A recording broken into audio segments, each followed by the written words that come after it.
Gênesis capítulo 4, de 1 a 16. Amém? Vai dizer assim a santa e preciosa palavra do Senhor. Coabitou o homem com Eva, sua mulher. Esta concebeu e deu à luz a Caim. Então disse: adquiri um varão com o auxílio do Senhor. Depois deu à luz a Abel, seu irmão. Abel foi pastor de ovelhas e Caim, lavrador. Aconteceu que no fim de uns tempos trouxe Caim do fruto da terra uma oferta ao Senhor. Abel, por sua vez, trouxe das primícias do seu rebanho e da gordura deste. Agradou-se o Senhor de Abel e de sua oferta, ao passo que de Caim e de sua oferta não se agradou. Irou-se, pois, sobremaneira Caim e descaiu-lhe o semblante. Então disse o Senhor: por que andas irado e por que descaiu o teu semblante? Se procederes bem, não é certo que serás aceito? Se todavia procederes mal, eis que o pecado jaz à porta. O teu desejo será contra ti, mas a ti cumpre dominá-lo. Disse Caim a Abel, seu irmão: vamos ao campo. Estando eles no campo, sucedeu que se levantou Caim contra Abel, seu irmão, e o matou. Disse o Senhor a Caim: onde está Abel, teu irmão? Ele respondeu: não sei, acaso sou eu tutor de meu irmão? E disse Deus: que fizeste? A voz do sangue do teu irmão clama da terra a mim.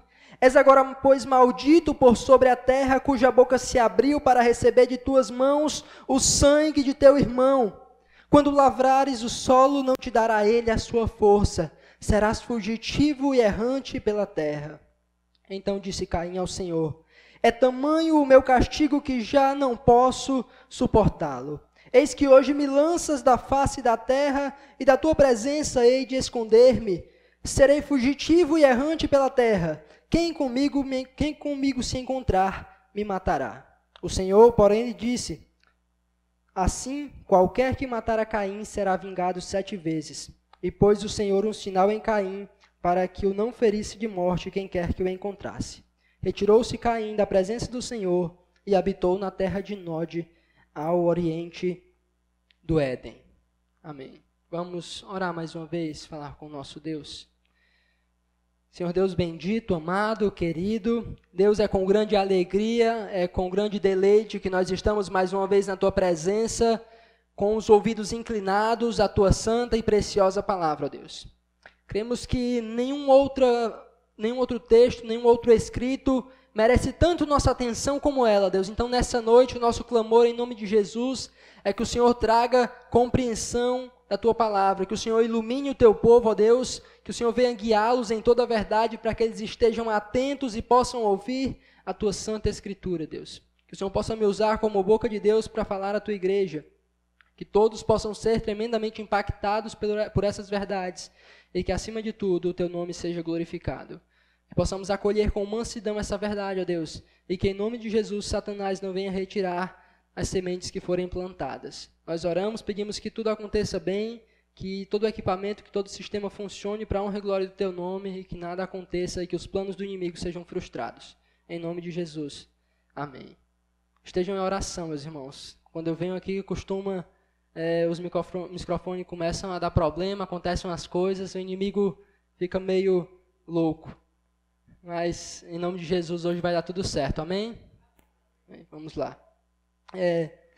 Quero, antes de destrinchar o texto com os irmãos, lembrar que, por esse texto se encaixar nesse capítulo 4, ele, de certa forma, precede um texto muito importante, um texto muito marcante.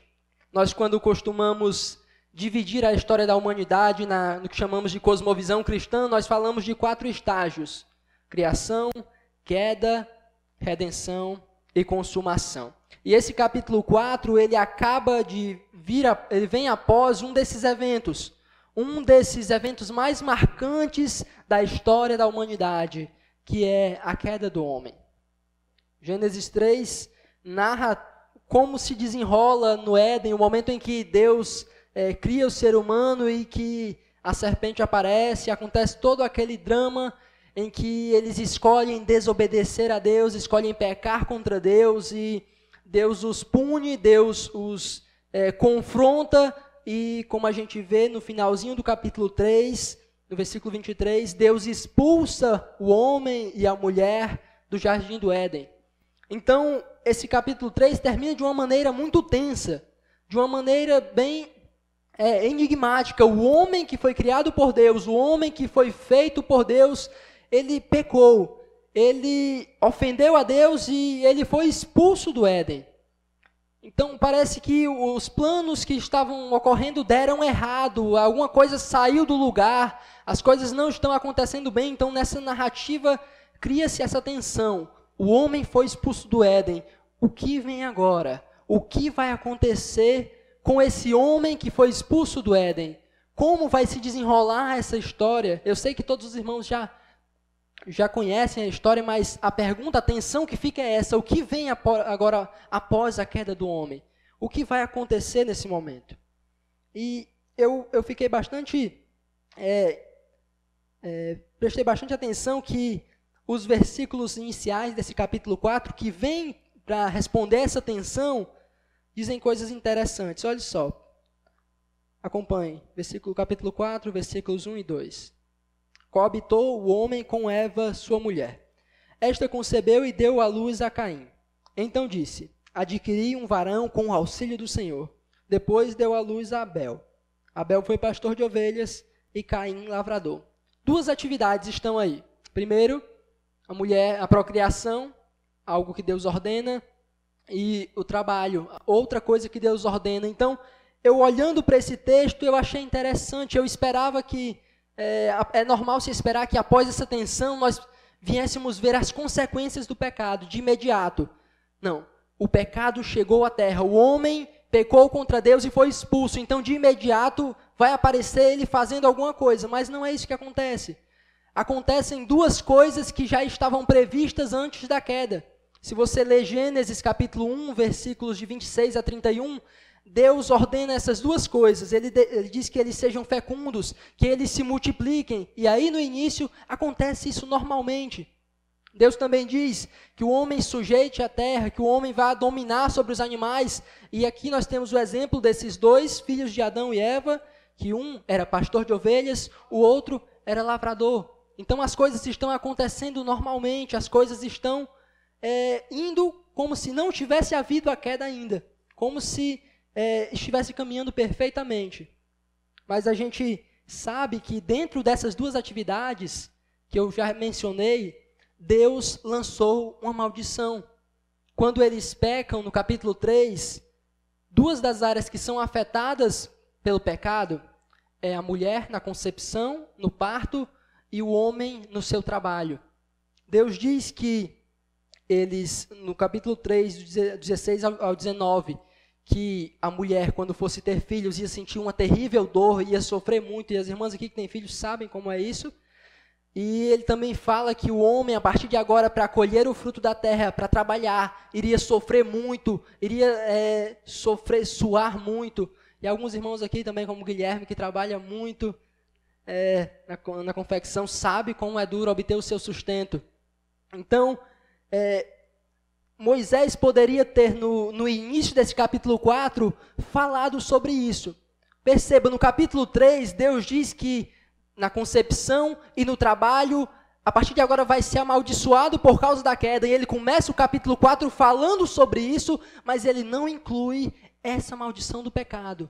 Ele não inclui esses primeiros detalhes. Ou seja, Moisés poderia ter nos levado à sala de parto de Eva e relatado a dor dela, relatado a sua angústia, o seu sofrimento. Ou poderia ter nos levado ao campo para ver a labuta, a fadiga de Abel, de Caim, mas ele não faz isso. Eu creio que isso é proposital, ele oculta um pouquinho, segura um pouquinho o relato, para que nós vejamos nas próximas cenas as consequências mais terríveis da queda, aquilo que realmente atingiu o ser humano. Ele relata nos próximos versículos consequências do que aconteceu no capítulo 3. E a gente vai ver isso um pouco mais na frente. Mas vamos para os versículos 3 e 4 agora. Aconteceu que no fim de uns tempos, trouxe Caim do fruto da terra uma oferta ao Senhor. Abel, por sua vez, trouxe das primícias do seu rebanho e da gordura deste. Aqui o texto, de repente, já os rapazes grandes, não falam nada sobre a infância deles, com que idades eles estavam, mas é provável que já estivessem bem mais velhos. Mostra que em determinado momento eles trouxeram uma oferta ao Senhor. Não nos é declarado porquê, mas tem uma explicação bem lógica, é claro. Deus, em algum momento da criação, ordenou a eles que ele queria receber uma oferta, que ele queria ser adorado, e deu diretrizes, deu instruções de como isso deveria ser feito, de como eles deveriam praticar essa oferta. E você olhando de início para esses versículos 3 e 4, aparentemente não há nada de especial. Você olha para o versículo 3 e 4, não, eles trouxeram uma oferta, todos dois, normal, nenhuma diferença. É assim? Não. Quando a gente olha com um pouco mais de atenção, a gente vê que há uma diferença na oferta deles, e não somente no produto. Claro, um era pastor, teve que oferecer carne do seu rebanho, o outro era agricultor. Mas perceba que há uma diferença de qualidade no relato. A respeito de Abel, a respeito de Caim, ele diz: aconteceu que no fim de uns tempos, Caim trouxe do fruto da terra uma oferta ao Senhor. Abel, por sua vez, trouxe das primícias do seu rebanho e da gordura deste. Para facilitar nosso entendimento, muitas pessoas aqui têm a versão NVT. A versão NVT vai traduzir que Abel, ele ofereceu as melhores porções do seu rebanho. Logo, a diferença não é tanto na função que eles exerciam, a diferença da oferta que eles fizeram foi de qualidade. Caim simplesmente pegou qualquer das suas frutas, das suas legumes, verduras, e ele trouxe a Deus. Ele chegou, decidiu que ia levar uma oferta e levou. Abel não. Abel escolheu o melhor que ele tinha, o melhor do seu rebanho, e levou a Deus, e o texto deixa isso claro. É aí que está a diferença dessas duas ofertas. Caim vai lá e leva uma oferta. Abel vai lá e leva a oferta, aquilo que era o melhor que ele tinha. E isso justifica a reação de Deus no texto. A gente vai ler o finalzinho do capítulo, versículo 4, e o começo do versículo 5. Olha como Deus reagiu à oferta desses dois homens. Agradou-se o Senhor de Abel e de sua oferta, ao passo que de Caim e de sua oferta não se agradou. Olha só como Deus reagiu de maneiras distintas à forma como aqueles homens trouxeram suas ofertas. Deus se agrada de Abel. Deus recebe o que Abel oferta, já Caim não. Caim é rejeitado. Caim não traz uma oferta que agrada a Deus. E eu penso, como foi que esses homens escolheram isso? Deus deve ter dito para eles, como eu já expliquei, que eles trouxessem uma oferta. E lá, Abel, observando o seu rebanho, pensando em como ele levaria uma oferta para Deus, e ele fica contente com a oportunidade que ele tem de adorar a Deus, e ele vai vendo o melhor do seu rebanho, as primeiras crias, aquelas mais gordinhas, e seleciona uma da melhor qualidade para trazer para Deus, e ele pensa e ele sabe que aquilo vai agradar a Deus, porque ele está levando o seu melhor. Já Caim, imagino ele em mais uma tarde quente no campo, e ele se lembra que tem que levar uma oferta para Deus, e ele não está muito preocupado com isso, ele não está dando importância para essa oferta, e ele simplesmente junta umas frutas, umas verduras, uns legumes e decide oferecer a Deus. É aí que se encontra a diferença. E é aí que se encontra o fato de que Deus não se agrada de um e se agrada do outro. Deus não recebe a um e recebe o outro. Porque Deus não recebe qualquer oferta. Deus não se contenta com qualquer adoração. Um obedeceu a Deus, o outro desobedeceu a Deus. O Senhor com certeza deu instruções claras, específicas de como queria que a oferta fosse feita, mas Caim não se preocupou com isso e trouxe uma da forma que ele achou melhor. E Caim falhou por isso. Caim desagradou a Deus porque não obedeceu a Deus. E Abel agradou a Deus porque obedeceu a Deus. Deus manifesta a sua reação. Deus mostra que Caim o agradou, que Caim não o agradou e que Abel o agradou. Quando eu confundi um deles, os irmãos me avisem para me perceber, que eu vou falar muitas vezes o nome deles. E quando Caim percebe que Deus não se agradou de sua oferta, quando ele percebe a reação de Deus, ele também tem uma reação. Quando ele nota que Deus o rejeitou junto com a sua oferta, ele não fica feliz. Olha só o finalzinho do versículo 5, como ele é enfático. Irou-se, pois, sobremaneira Caim, e descaiu-lhe o semblante. Parece que ele não ficou muito feliz com a forma como Deus recebeu sua oferta. Deus deve ter manifestado de maneira muito clara para eles dois, de maneira muito visível, que tinha gostado de um e que não tinha gostado do outro. E ele ficou extremamente furioso, ele ficou enraivecido, ele ficou com muito ódio por não ter sido contemplado com o agrado de Deus.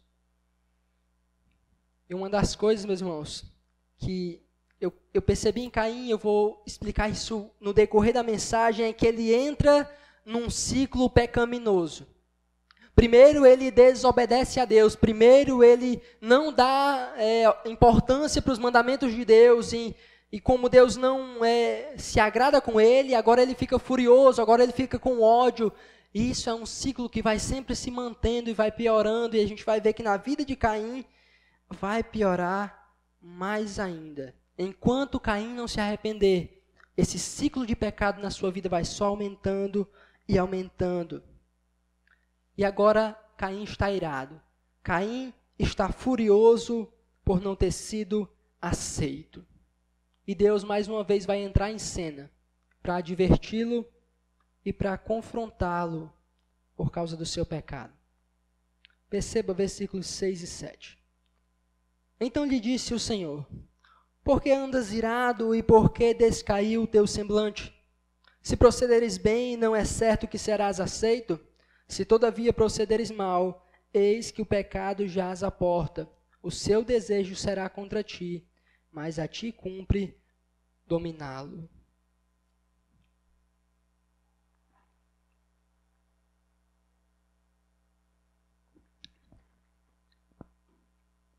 Como eu já disse, Caim está irado. E Deus vai até Caim, Deus chega até Caim e o confronta. Deus chega até ele e pergunta: por que você está irado? Por que você está enraivecido? Como algumas versões dizem, por que você está tão carrancudo? Essa a situação de Caim. E era algo visível nele.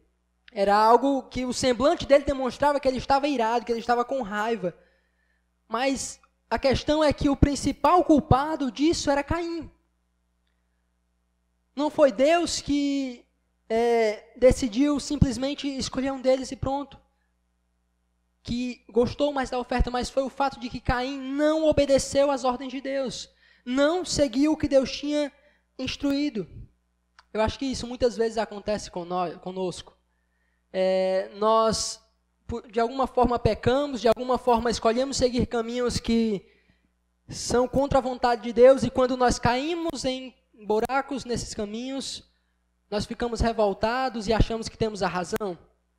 Muitas vezes nós pecadores temos esse senso de autojustiça, esse senso de que nós somos os mais corretos e os melhores. Caim, ele está consumido por um orgulho destruidor no seu coração. Ele está sendo dominado pelo pecado. E Deus chama ele a arrependimento. Deus mostra a Caim que se ele proceder de uma maneira correta, que se ele proceder de uma maneira sensata, há chance dele voltar atrás, há chance de arrependimento. Então Caim, proceda de maneira correta. Caim, volte atrás. O pecado está próximo a você. O pecado quer destruí-lo, Caim. Então cumpre a você resistir ao pecado. Cumpre a você dominar o pecado, Caim. E agora? o que Caim vai fazer? Ele estava furioso, irado, havia pecado, e Deus chega a ele e diz que ele se arrependa. Há uma oportunidade para Caim. Ele pode desistir, ele pode voltar atrás. Qual caminho escolher? Quebrar o ciclo de pecado ou continuar nele rumo à destruição? Dominar o pecado ou deixar o pecado nos dominar? Olha o que Caim vai fazer após essa advertência de Deus. Versículo 8. Disse Caim a Abel, seu irmão: vamos ao campo. Estando eles no campo, sucedeu que se levantou Caim contra Abel, seu irmão, e o matou. Caim fez a sua escolha, ele escolhe manter o seu ciclo pecaminoso e ainda mais, ele o agrava. Antes desobediente, depois irado, furioso e agora um assassino. Ele foi tão dominado, ele foi tão engolido que agora ele está sendo consumido, ele está entregue. Eu fico tentando imaginar. O jovem Caim, após ter sido advertido por Deus em mais uma tarde de trabalho, ele vai até o seu irmão, o Abel, e do nada chama Abel para ir ao campo. E Abel talvez ache estranho. Por que Caim está me chamando para ir ao campo agora? Mas o que teria de mal nisso? Ele é meu irmão, ele não me faria nada de mal. Vamos, diz o pobre Abel. Chegando lá com toda a frieza, Caim, um agricultor, não sei como, com que arma, com que verdura, com a forma como ele matou, mas foi de uma maneira cruel. E ele se torna o primeiro homicida de toda a humanidade. O pecado cega o homem. O pecado faz com que o homem seja tolo. Mais uma vez, Caim preferiu não dar ouvidos à voz de Deus e seguiu o seu próprio coração. E Caim era tão tolo que ele acreditava que ele podia ocultar aquilo de Deus. Ele achava que ele poderia fazer aquilo sem que Deus soubesse. Mas a questão é que Deus, ele sabe de todas as coisas. Deus não pode ser enganado. Isso vai ser uma aplicação importante lá na frente, quando estivermos terminando. Mas Caim tentou ocultar de Deus, mas Deus sabia. E de maneira semelhante ao que acontece no capítulo 3, quando Adão peca, Deus vem até ele e o procura e faz uma pergunta. Versículo 9, Deus diz: onde está Abel, teu irmão? Deus vai até ele e o confrontar. Pedir que ele dê a resposta. E a resposta de Caim é essa: não sei. Acaso sou eu tutor de meu irmão? Caim era atrevido, né? Caim era... E ele foi sarcástico. Não só atrevido, mas muito sarcástico. Ele faz um jogo de palavras. Porque o seu irmão era o guardador das ovelhas, era o que guardava os animais, e ele usa a mesma palavra para se referir a ele. Por acaso eu sou guardador do meu irmão, que é o guardador das ovelhas? De maneira muito irreverente, de maneira muito sagaz, ele responde a Deus. Agora tentem lembrar do ciclo que eu acabei de falar. Desobediente, furioso, irado, dominado pela ira, assassino e agora mentiroso. Cada vez piorando mais e mais. Olha só o que Caim se tornou. Caim está no fundo do poço, mas Caim não vai ficar impune. Caim não vai sair ileso disso. Agora não há mais chance para Caim. Não tem mais para onde Caim correr de maneira alguma. Agora ele vai ter que enfrentar as consequências do seu pecado. Versículos de 10 a 12. E disse Deus: que fizeste? A voz do sangue de teu irmão clama da terra a mim. És agora, pois, maldito por sobre a terra, cuja boca se abriu para receber de tuas mãos o sangue de teu irmão. Quando lavrares o solo, não te dará ele a sua força, serás fugitivo e errante pela terra. Ele causou males a si e a muitas pessoas à sua volta. E Deus pronuncia o julgamento de Caim. É interessante a forma como ele é punido. Deus diz que o sangue de Abel clama da terra. E nós sabemos que Caim era agricultor e ele lidava diretamente com a terra, com o chão. E Deus diz que porque o sangue do seu irmão foi derramado, nunca mais ele vai conseguir produzir nada. Nunca mais ele vai conseguir exercer sua função e vai ser para sempre um andarilho, andando para todos os lados sem ter nada.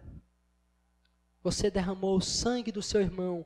É como se o sangue que ele derramou trouxesse maldição sobre a terra que ele quisesse a partir de agora cultivar. As consequências vieram arrasadoras. Nunca mais esse homem poderia ter paz alguma, porque ele havia continuado no seu ciclo pecaminoso. Terminando nos versículos 13 a 16. Então disse Caim ao Senhor: é tamanho o meu castigo que já não posso suportá-lo. Eis que hoje me lanças da face da terra e da tua presença hei de esconder-me. Serei fugitivo e errante pela terra. Quem comigo se encontrar me matará.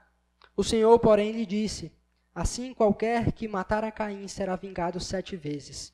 E pôs o Senhor um sinal em Caim, para que não o ferisse de morte quem quer que o encontrasse. Retirou-se Caim da presença do Senhor e habitou na terra de Nod, a oriente do Éden. O lamento de Caim é bem superficial. Ele não manifesta arrependimento, não manifesta mudança, ele parece um pouco preocupado com a sua integridade física. Na verdade, no Novo Testamento, ele é muitas vezes usado como um exemplo terrível de alguém ímpio e profano. A vida de Caim foi um desastre, foi terrível, e ele é um dos maiores exemplos de como o homem pode ser mau e de como o homem é depravado estando longe de Deus. Agora a gente vai para as aplicações. O que esse texto tem a ver com a nossa vida? O que esse texto nos ensina na nossa vida prática? O que ele tem a ver com isso? Eu respondo agora a pergunta para vocês. O que isso tem a ver com a minha vida? O que isso tem a ver com a minha vida? Primeiro, nós vamos fazer 5 aplicações. A primeira é, meus irmãos, o que Deus exige de nós é obediência. O primeiro erro de Caim nesse texto, nessa história, foi não dar ouvidos às ordens e aos mandamentos de Deus. O Senhor havia dado ordens claras de como queria que a oferta fosse feita, deu diretrizes para ele seguir. Caim, entretanto, ele preferiu seguir da maneira que mais lhe agradava, que mais ele achava melhor. Ele fez, sabe, igual a quem? Adão, seu pai. Quando teve a oportunidade de dizer não, ele rejeitou os mandamentos de Deus, desobedeceu a Deus. Caim foi desobediente, falhou tremendamente, porque não quis obedecer a Deus. O nosso Deus nos dá ordens muito claras na sua palavra. Ele nos diz de maneira bem simples o que Ele quer que nós façamos. Ele não quer que a gente fique argumentando, Ele não quer que nós sigamos nosso coração, Ele não quer que nós criemos estratégias, métodos, Ele quer obediência. Ele dá ordens, Ele diz, faça isso, não faça aquilo, me obedeça. Ele quer obediência, é Ele quem manda na nossa casa, é Ele quem manda na igreja, é Ele quem manda no nosso trabalho, então tudo é para ser feito da forma como Ele manda. E o nosso papel é sempre nos submetermos à vontade de Deus, todos os nossos dias, em todos os momentos. Ele não se agrada dos mais inteligentes, nem dos mais ricos, nem daqueles que têm os melhores métodos.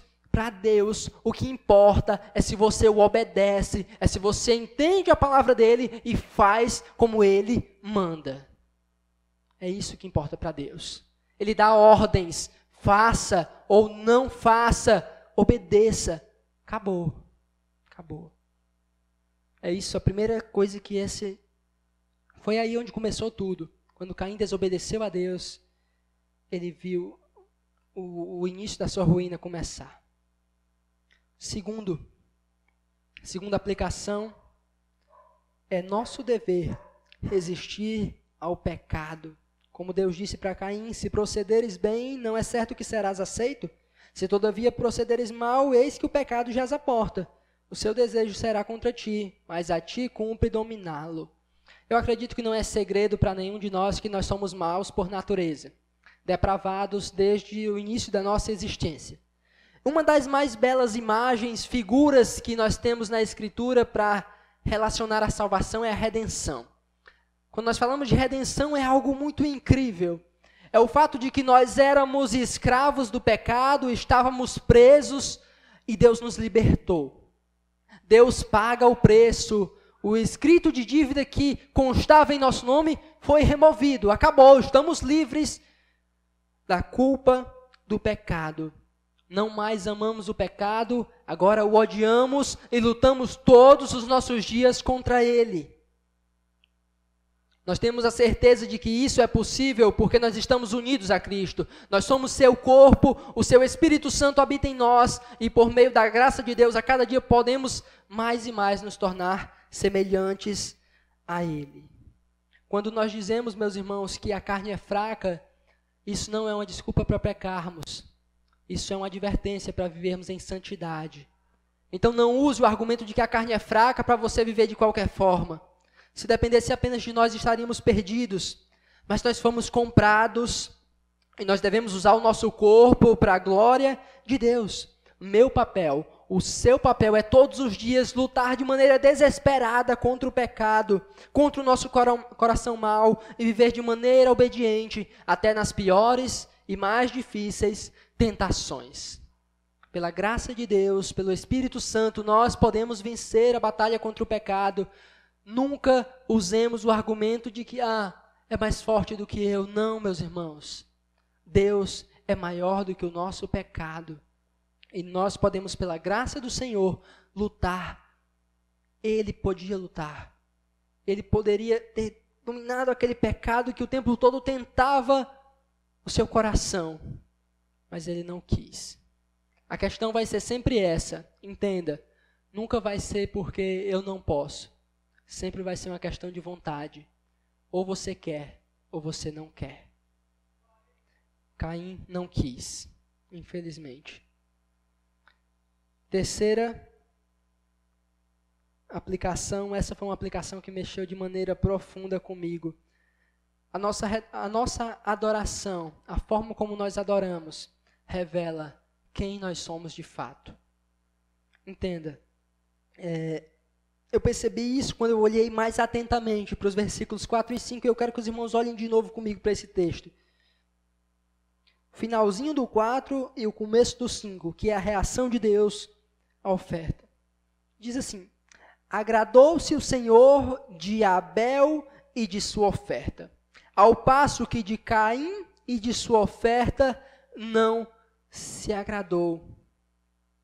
O texto é enfático ao mostrar que Deus, ele ou se agradou ou não se agradou, tanto da oferta como do ofertante. O que eu quero que você perceba é que a oferta, a adoração, ela não pode ser desligada daquele que faz a oferta. No caso de Caim, não foi somente a oferta que desagradou a Deus, mas o próprio Caim. No caso de Abel, não foi somente a oferta que agradou a Deus, mas o próprio Abel. Isso se dá por um fato muito, mas muito importante. A forma como nós adoramos a Deus revela o que está em nosso coração. A forma como adoramos a Deus revela quem nós somos de fato, meus irmãos. Isso tem implicações muito pertinentes para a vida de cada um de nós. Cada um dos que estão aqui, dia após dia, quando nós estamos aqui adorando a Deus, em nosso coração reside a nossa verdadeira identidade. Se você está aqui sem vontade, morno, sem qualquer atitude de adoração, apenas por obrigação, isso revela quem você é. Alguém que não ama a Deus, alguém que não tem o coração afetado pela palavra de Deus. Se você louva sem qualquer prazer, sem alegria, sem animação, sem motivação, isso revela que você é incrédulo e que não quer na presença do Senhor que habita nesse lugar. Se você serve apenas para aparecer, apenas por status, apenas porque você gosta da atividade, você é egoísta e não tem zelo pelo nome de Deus. Se você contribui apenas por pressão, apenas por obrigação, sem nenhuma alegria na casa de Deus, isto revela muito. Revela que o seu Deus é o dinheiro, revela que o seu coração é tomado por soberba e por ganância. A forma como nós adoramos revela quem é o centro da nossa vida, o que é mais importante para nós. E quando o texto diz que Deus não se agradou deles, é porque ou se agradou dele, é porque o que ele fez manifestava o que estava dentro do seu coração. Como você adora? Como você serve a Deus? O que você faz? Isso fala muito sobre a sua vida. Isso revela mais do que você, mais da sua vida, do que você pode imaginar. Nós somos reflexo do que nós fazemos, meus irmãos. Quarta e penúltima aplicação, essa é uma bem clara no texto. Mentir é uma atitude tola, pois Deus sabe de todas as coisas. Caim achava que simplesmente ocultando o corpo do seu irmão, que ele deve ter feito, estava escondendo algo de Deus. Mas nosso Deus, ele é verdadeiro e ele odeia a mentira. Quando nós mentimos, nós estamos indo exatamente de forma contrária à natureza de Deus e preferindo nos assemelhar ao diabo, que é o pai da mentira. Nós precisamos extirpar a mentira das nossas vidas, meus irmãos. Precisamos passar a viver pela verdade. Precisamos amar a verdade e lutar por ela. Todas as vezes que mentimos, estamos sendo tolos, porque estamos ocultando algo dos homens. Mas Deus, ele sabe de todas as coisas. Ele olha para nós e vê a nossa mentira. Então, uma das coisas mais tolas que o ser humano faz é mentir, achando que Deus não está vendo a sua mentira.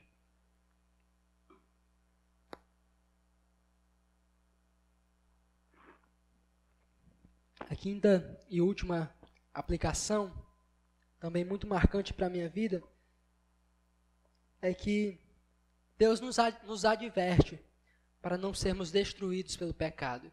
Eu vejo muita bondade de Deus na vida de Caim. Mesmo ele já tendo pecado contra Deus, tendo sido desobediente, guardando ódio no seu coração, o Senhor vai até ele, o Senhor o procura, o Senhor o busca, o Senhor o adverte.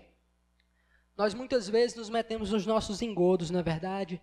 Nós muitas vezes caímos no pecado, nós muitas vezes nos lambuzamos no pecado, e nosso Deus está sempre lá nos advertindo, batendo por meio da sua palavra, nos procurando, nos buscando, usando pessoas que vêm até nós, nos repreendem, e nós como tolos muitas vezes rejeitamos essas advertências.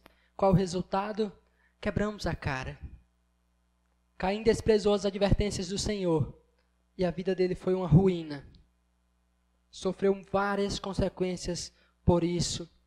Talvez alguns dos que estão aqui tenham se metido em caminhos perigosos, caminhos tortuosos, têm seguido escolhas, tomado decisões que sabem serem contra a vontade de Deus e já sofreram inúmeros danos por isso. E a cada dia Deus tem advertido, a cada dia Deus tem buscado, a cada dia Deus tem usado pessoas para vir até você e dizer: para, volta atrás, há chance de arrependimento, o pecado está à sua porta, mas dá para voltar, retorna, você pode dominar isso. A chance de voltar atrás, mas você não quer e você prossegue nesse caminho. Meus irmãos, como diz o autor de Hebreus, hoje, quando ouvirdes a sua voz, não endureçais o vosso coração. Por mais terrível o caminho que você esteja perseguindo agora, por mais longe que você esteja de Deus agora, por mais perdido que você ache que você esteja, Ele te chama a voltar, Ele te dá uma chance, uma oportunidade, Ele te adverte por meio da sua palavra: volta, muda, corre para os pés do Senhor, há esperança, há chance. Há misericórdia no trono de Deus, meus irmãos.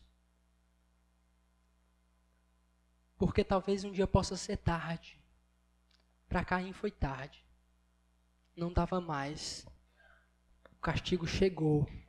Mas para você talvez ainda há chance. É só voltar atrás. É só correr até o Senhor. E clamar. Que Ele não despreza. E de maneira alguma Ele vai nos rejeitar. Então essas verdades, grave essas verdades. Vou repetir em ordem só para você gravar. O que Deus exige de nós é obediência. É nosso dever resistir ao pecado. A forma como nós adoramos revela quem nós somos. Mentira é uma atitude tola, pois Deus sabe de tudo. E Deus nos adverte para que não sejamos destruídos pelo pecado.